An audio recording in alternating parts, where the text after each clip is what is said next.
Nanette Inventor gustong balikan ang singing career. Alamin sa Ice Patent Report. Yan, Tol.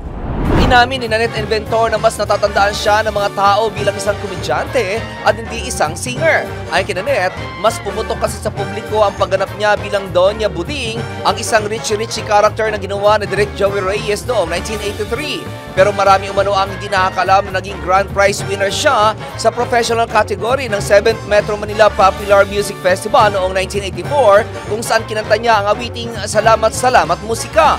Ayon kay Nanette, nagbakasyon siya na matagal para malimutan ng mga tao ang kanyang character dahil mas gusto niyang tutukan ang kanyang singing career kapag bumalik siya sa showbiz. Pero hindi raw talaga siya nagpahinga dahil marami rin siyang ginawa tulad ng kumuha siya ng stage musicals at napunta siya sa comedy sa mga sitcom pero hindi na bilang si Doña Buding. Si Nanette ay pumirma ng kontrata ngayon sa Viva Artist Agency kung saan siya ang itinuturing na pinakamatandang Viva Artist. Samantala, nainiwala naman si Nanette na hindi dahilan ang kanyang edad para hindi niya pag-aralan ng inain ngayon ang social media. Anya, education never stops at titigil lamang daw ito kapag nasa ukay na ang isang tao. At iyan aking balitang showbiz para sa impilang may todong lakas, DWIZ. Ako si Anton, nagbabalita ng tama, naglilingkod ng tama.